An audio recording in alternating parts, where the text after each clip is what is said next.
Bonjour à tous, bienvenue dans Ton Long, l'émission politique de Be Smart for Change. Aujourd'hui, j'ai le plaisir de recevoir Rachid Temal. Rachid Temal, bonjour. Bonjour. Vous êtes sénateur PS du Val-d'Oise, vous avez été premier secrétaire du Parti socialiste, vous êtes actuellement membre du Bureau national. Tout à fait. Alors en guise de lancement, je fais quelque chose de pas très orthodoxe, je m'adresse aux téléspectateurs. Vous êtes peut-être de gauche, vous avez sûrement des connaissances qui sont de gauche, vous avez peut-être remarqué depuis quelques années une tendance. C'est que les moins de 35 ans sont plutôt enclins à voter pour la gauche radicale, c'est-à-dire LFI, et les plus âgés, eux, restent fidèles à la social-démocratie, c'est-à-dire le PS. Quel est l'avenir pour la social-démocratie ? Est-ce qu'elle devient un truc de vieux ? Est-ce qu'elle peut renaître de ses cendres, arriver au pouvoir ? On va aborder toutes ces questions avec Rachid Temal. Alors d'abord, première question, vraiment pour planter le décor. Quelle est votre définition du socialisme et quelle est votre définition de la gauche radicale ? Alors c'est un débat qui est vieux comme la gauche, puisque je rappelle que ce débat-là de la diversité de la gauche, elle date de la naissance de la gauche, c'est-à-dire après la Révolution française. Si je prends aujourd'hui, pour la gauche que je représente, là où je me retrouve, les socialistes, c'est une gauche qui dit à la fois il faut de l'espoir, il faut améliorer la vie des gens, et puis ça passe par des compromis, c'est-à-dire il faut que, par la voie démocratique, on puisse faire des compromis pour que le pays avance. La gauche radicale, et je veux dire, elle peut avoir le même objectif que nous, sauf qu'elle n'est pas dans le compromis. C'est-à-dire, nous sommes par exemple les socialistes, ce qu'on appelle le keynésianisme, la question de l'État-providence, la question du compromis entre le capital et le travail. C'est, je crois, des différences notables entre ces deux familles politiques. Ces deux familles politiques, depuis 2022, sont officiellement alliées. Au PS, vous faites partie de ceux qui disent que l'alliance, c'est une sorte d'alliance entre la carpe et le lapin. Vous n'êtes pas favorable à l'alliance avec LFI. Pourquoi ? Non, moi je pense que depuis quelques années, on regarde la gauche de façon très statique. Et certains pensent que la politique, ce sont des mathématiques. Mais c'est totalement faux. En politique, quand vous additionnez 15% et 15%, ça ne fait jamais 30. Soit ça ne fait jamais, c'est pas le bon sens. Moi, je crois à la dynamique. Et d'ailleurs, quand on regarde l'histoire, je reprends un exemple, en 1965-69, les communistes étaient très hauts, les socialistes ont su remonter. Pourquoi ? Parce qu'ils ont su aussi proposer des choses en adéquation avec les Français. La question qui nous est posée aujourd'hui, socialistes, c'est comment, pour quelqu'un qui touche le SMIC, on peut lui apporter des choses. Par exemple, faire en sorte de pouvoir payer son électricité et d'éviter que son gamin il dorme avec des anoraks. Ou faire en sorte que le 15 du mois, quand il ouvre son frigo, il n'y ait pas que la lumière dedans. Les sociétés capables de penser le monde très lointain. Aujourd'hui, comment on fait pour... c'est quoi le travail ? C'est quoi apprendre quand vous avez l'intelligence artificielle ? C'est quoi les relations internationales quand vous avez parfois la guerre dans le monde et de nouveaux conflits ? Donc les socialistes ont cette capacité de lier le quotidien et le plus lointain, et toujours dans cette idée de il faut à un moment donné produire pour pouvoir redistribuer. Donc c'est ça aussi le compromis historique des socialistes. Alors je sais que depuis 2 siècles, que je l'ai dit, c'est toujours ce débat-là. Sauf que dans la réalité, à chaque fois que la gauche est au pouvoir, c'est parce que les socialistes ont su gagner les élections. Et à chaque fois que la vie des Français s'est améliorée sensiblement, c'est quand les socialistes étaient au pouvoir. De Léon Blum jusqu'aux années avec Hollande, en passant par Mitterrand ou Jospin, ou même il y a eu un bout Guy Mollet, tout ça, c'est la gauche qui a produit des vacances, des débuts du congé payé, jusqu'à la fin de la peine de mort, la carte de séjour de 10 ans pour les étrangers, etc., etc., etc. Je pourrais lister une longue liste. C'est toujours la gauche, socialiste notamment, qui la porte. Donc c'est pour ça que le débat, c'est pas seulement de dire on voudrait que. Nous, notre question, les socialistes, par rapport à la gauche radicale, c'est que notre problème, c'est comment concrètement on prend le pouvoir, comment on exerce le pouvoir pour changer la vie des gens. C'est une nuance là aussi de fond. Et alors justement, pour arriver à ce pouvoir, qu'est-ce que vous préconisez ? Vous dites, en fait, l'alliance derrière la gauche radicale et derrière un candidat de la gauche radicale, ça ne marchera pas. Aujourd'hui, quand vous devez... je rappelle que la gauche en France, si on prend ces dernières années, elle est entre 28 et 30%.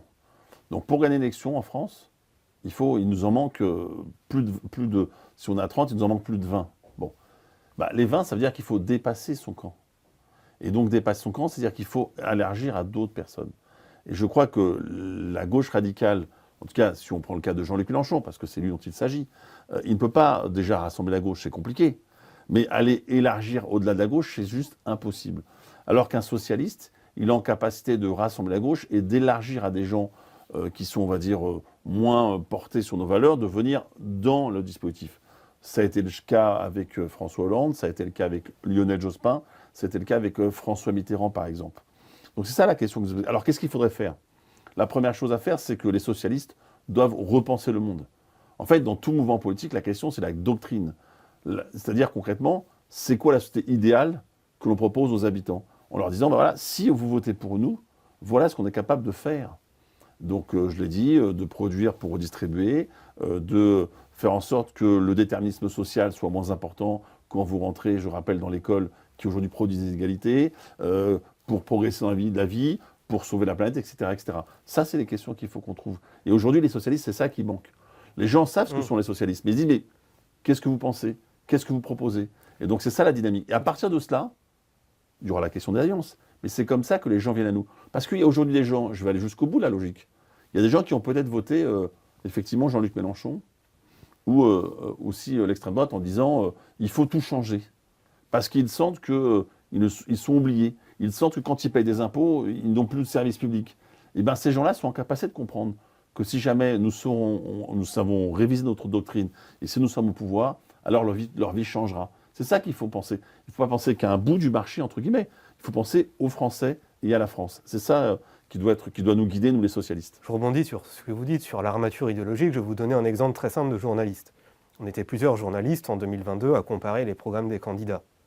On avait essayé, par exemple, en tout cas moi à mon échelle, de regarder ce que proposait par exemple Anne Hidalgo en matière de défense, en matière d'IA.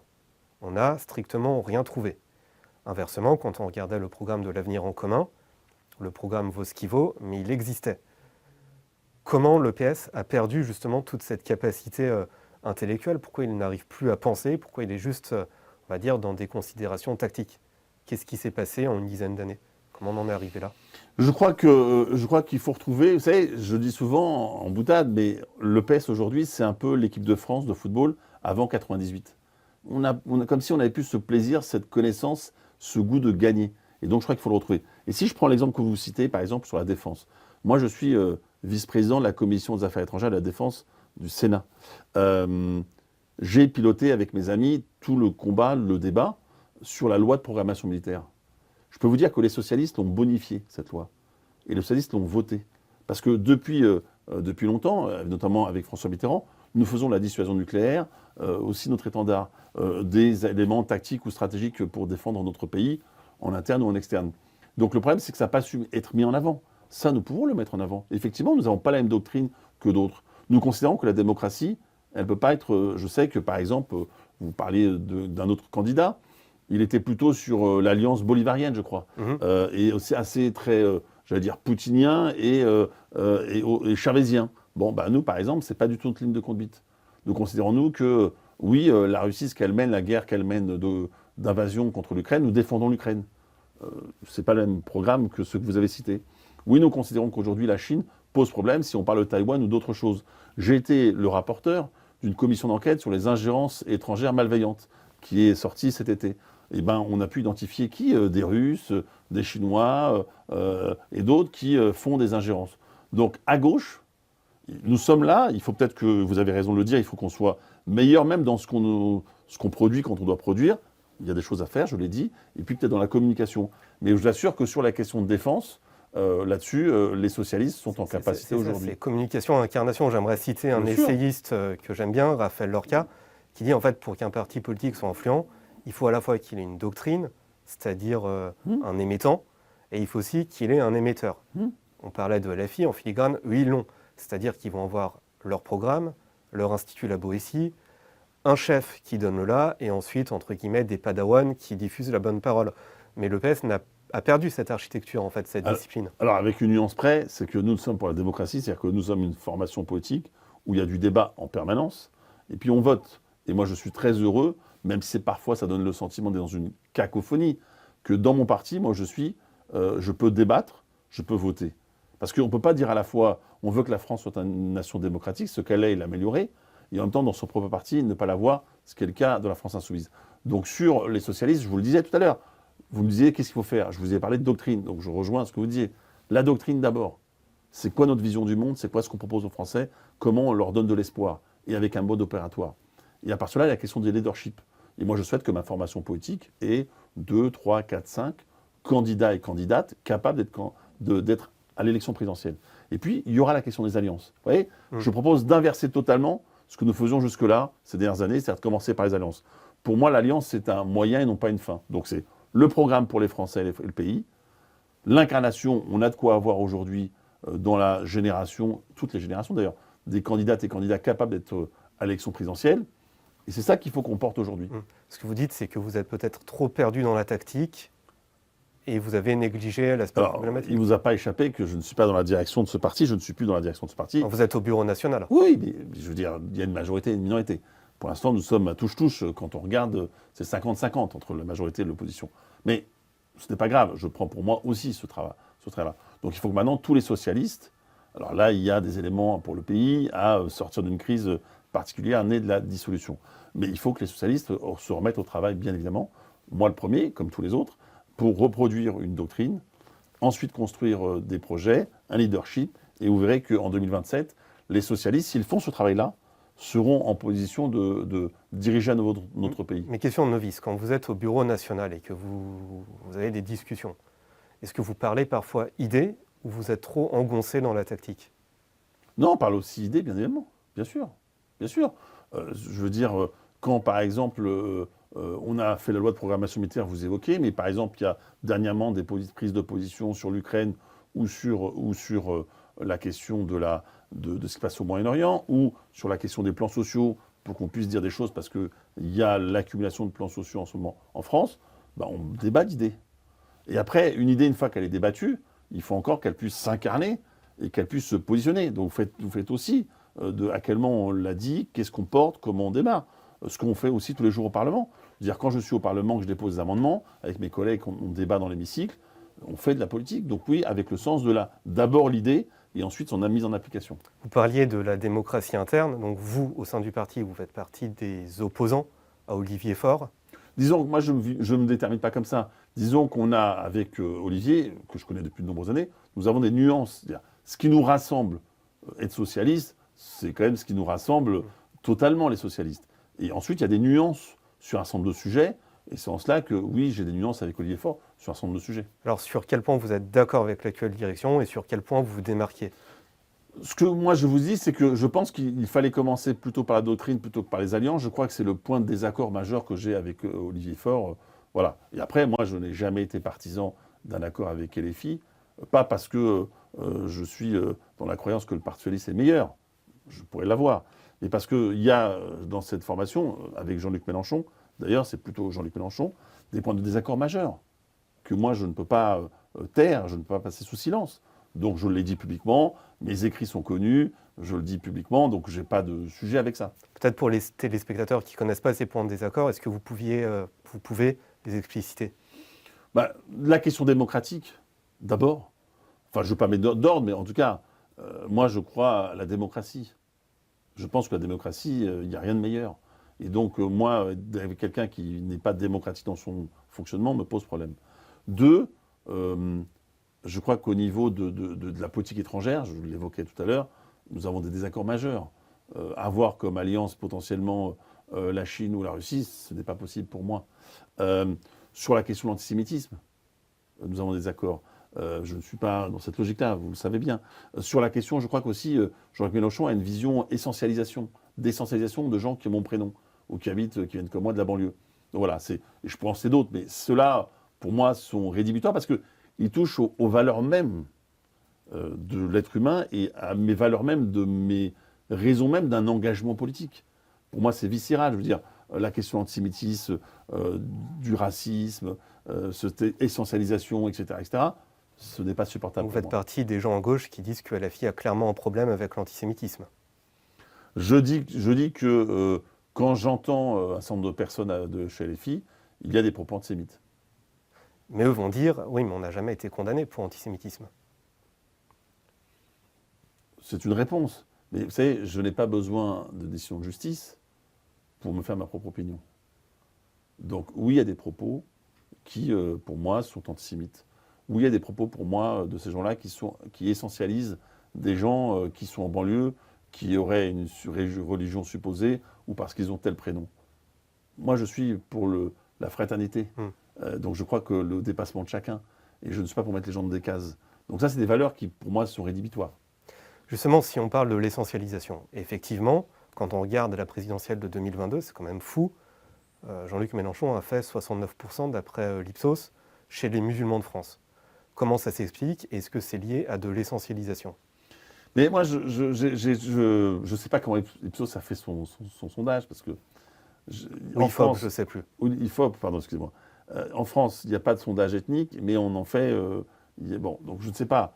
Et moi, je suis contre ce côté, on découpe la population en tranches, que ce soit par religion supposée, que ce soit par âge ou par couleur de peau, je ne sais quoi. C'est là aussi la gauche se perd. Moi, ce qui m'intéresse, la gauche, elle est universelle, universaliste. Donc moi, quand je regarde les Français, je regarde les Français dans leur diversité. Vous savez, moi, je suis élu d'un territoire, le Val d'Oise, où vous avez la moitié urbain, la moitié rural. Bon. Donc moi, je vois la France, la diversité dans mon département, mais partout en France où je me rends et je sillonne ce pays depuis de nombreuses années.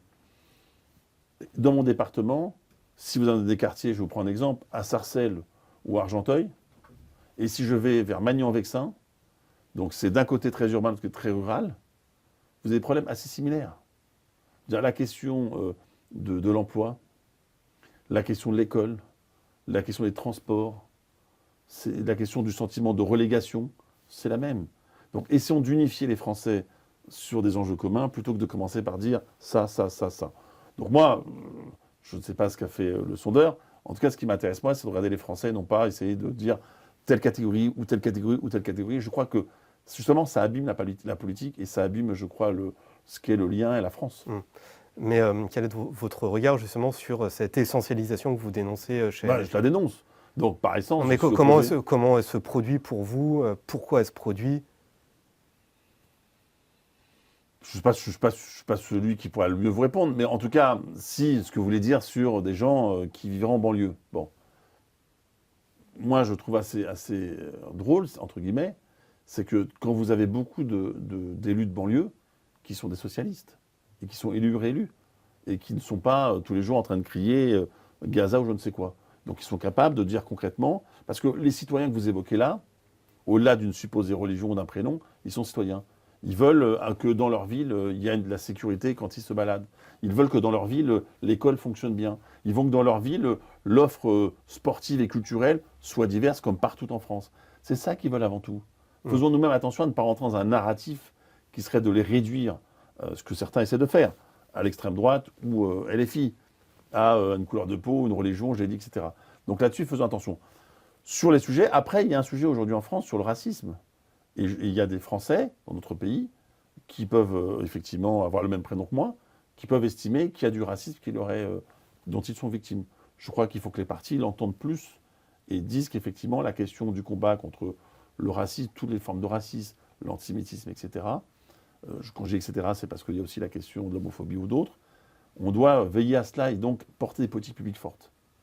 Je crois que ça, c'est aussi un élément qu'il faut entendre. En disant à tous les Français, si vous appelez Mohamed, ou si vous appelez, par exemple, Sarah, pour vous donner deux exemples, eh ben, vous êtes d'abord et avant tout français, et d'abord et avant tout, la République doit vous protéger. Doit vous protéger. Mais si vous parlez des prénoms, si vous mettez les prénoms sur la table... J'essaye de trouver une solution je vais être taquin. Vous prenez les principaux jeunes députés et jeunes espoirs de LFI. Ils s'appellent Louis, ils s'appellent Antoine, ils s'appellent Clémence, et ils sont tous élus, entre guillemets, dans des banlieues qui s'appellent créolisées. Est-ce que, quelque part, ils instrumentalisent pas l'antiracisme à des fins électorales? D'abord, moi, je ne suis pas favorable au mot créolisé. Je crois plutôt que la fraternité me paraît beaucoup mieux. Oui, mais je ne veux pas parler je ne veux pas commenter l'avis de LFI. Oui, il y a une forme de manipulation. C'est ce côté, on saura mieux que vous. Je crois que ce ton-là est révolu. Moi, ça ne m'intéresse pas assez peu de parler de LFI. Que ces gens-là soient là, en fait, c'est la stratégie des filles. Moi, ce qui m'intéresse, ce n'est pas la stratégie des filles. C'est que le Parti socialiste redevienne un grand parti par sa vision et par le fait qu'on puisse emmener les Français vers du mieux.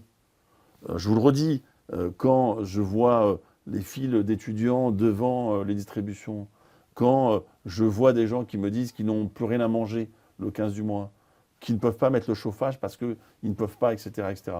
C'est eux qui m'intéressent. C'est que la France aille mieux. C'est que demain, la dette soit réduite et que les gens aient du pouvoir d'achat. C'est ça qui m'intéresse. Commenter les fiches, je vais vous dire, je vous ai dit ce que je pensais d'eux. Voilà. Si on prend donc un peu de hauteur et qu'on s'intéresse à la gauche au global, vous parliez par exemple du Val d'Oise. Vous disiez, il y a toute une diversité de territoires. Est-ce que vous avez l'impression que depuis quelques années, la gauche au global, et notamment le PS, s'est trop concentrée sur les centres-villes et a délaissé toute la France périurbaine, la France rurale? Dans le Parti socialiste, dans son travail de doctrine, je peux y ajouter, c'est vrai, vous avez raison, qu'on est devenu un peu trop, pour certains féministes, un parti de centre de métropole. Je crois qu'il faut qu'on redevienne un parti à la fois généraliste sur les sujets et généraliste sur le territoire. Effectivement, sur la question de la ruralité, des banlieues, des villes moyennes, ce qu'on appelle les sous-préfectures, il y a à repenser. Mais vous voyez, il ne faut pas les prendre en disant, je vous l'ai dit tout à l'heure, si je prends 2 endroits du Val d'Oise, j'ai les thématiques sont les mêmes. Donc c'est repenser la France et les Français, je pense que c'est la meilleure façon de travailler. Et ne pas dire, je mets 2 mesures pour un retraité, je mets 2 mesures pour un jeune, j'en mets 3 pour un agriculteur, etc. Essayons de sortir de cela. Essayons d'avoir... Vous savez, quand on prend les grands leaders, c'est qu'il faut amener de l'espoir. La gauche, elle gagne qu'on donne de l'espoir. Et moi, ce que je veux, c'est que quelqu'un qui habite Sarcelles, Magnan-Vexin, si je reprends le Val d'Oise, mais Dunkerque comme Paimpol ou Ajaccio se disent, ou la Lozère, enfin je pourrais prendre plein de villes, se disent, les socialistes nous emmènent quelque part.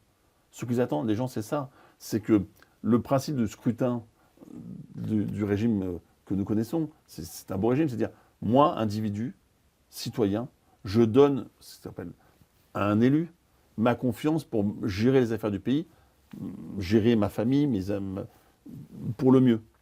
C'est ça qu'il faut qu'on restitue. Et donc pour retrouver cela, c'est bien cette vision, il faut un projet, et pas des mesures.